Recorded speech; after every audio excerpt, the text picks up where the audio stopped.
Salut à tous. Bon, aujourd'hui semis de maïs. J'espère que ce dimanche de Pâques s'est pas trop mal passé pour vous malgré le confinement.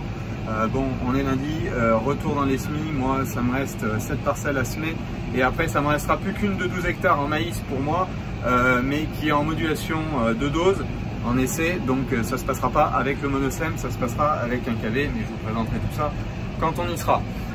Et ensuite, ça me reste presque une trentaine d'hectares de tournesol à faire, mais il y a une partie sur l'autre site à 10 km, il faudra qu'il pleuve pour que je puisse réaliser. Bon, on a des orages d'annoncer fin de semaine, donc je vais avancer un petit peu les maïs là, et puis donc chez mon cousin j'en ai à faire. Donc on va déjà s'occuper de tout ça. Bon, je vous présente un petit peu, là je suis en train de semer sur la parcelle qui était en betterave, on passe au drone et je vous explique tout ça. Semis aujourd'hui donc dans la place des betteraves qui avait été pas semée en blé dû aux conditions climatiques.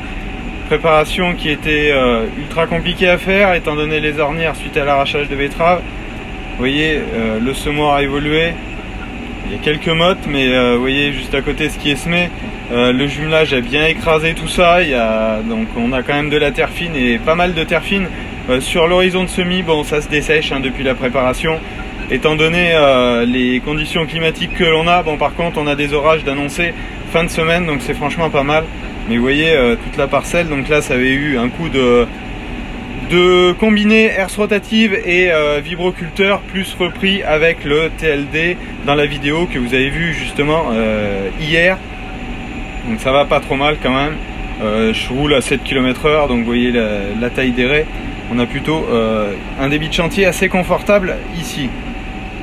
Donc là vous voyez le semoir, les éléments ça pianote pas, ça va plutôt même très bien. Alors là quelques pierres je vais avoir à ramasser, je sais pas si vous vous rendez compte, là il y avait un ancien chemin à peu près dans l'axe au milieu là, du drone d'où je roule là, il y avait un ancien chemin donc, qui a été enlevé hors membrement suite au passage de l'autoroute que vous voyez juste dans le fond là derrière le bois. Donc là c'est des parcelles qui avaient été toutes remembrées. Donc, la dernière vidéo si vous voulez c'est juste la parcelle qui est là et le blé qui était au début de la vidéo que je vous avais filmé au drone là, donc dans la vidéo quotidienne, se trouve juste derrière. Et moi je suis là en train de semer. Allez, on retourne en cabine. Vous venez de voir avec le drone, donc je pense que par rapport à la situation où on était au mois de fin novembre, début décembre, suite à l'arrachage qui était assez catastrophique et compliqué à réaliser, la parcelle s'est quand même plutôt bien rattrapée parce que vous avez vu, on a quelques mottes en surface, mais le jumelage, le fait d'avoir des roues partout fait un gros tri sur ces mottes là, et on a de la terre fine à l'intérieur, bien assez pour faire lever le maïs quand l'eau arrivera, mais ça va être le cas. Croisons les doigts, fin de semaine on devrait avoir quelques orages et peut-être les premiers orages de l'année et ils ne seront pas de refus. Donc voilà, allez, moi je vous dis à la prochaine vidéo, ciao, bye bye et bon lundi de Pâques.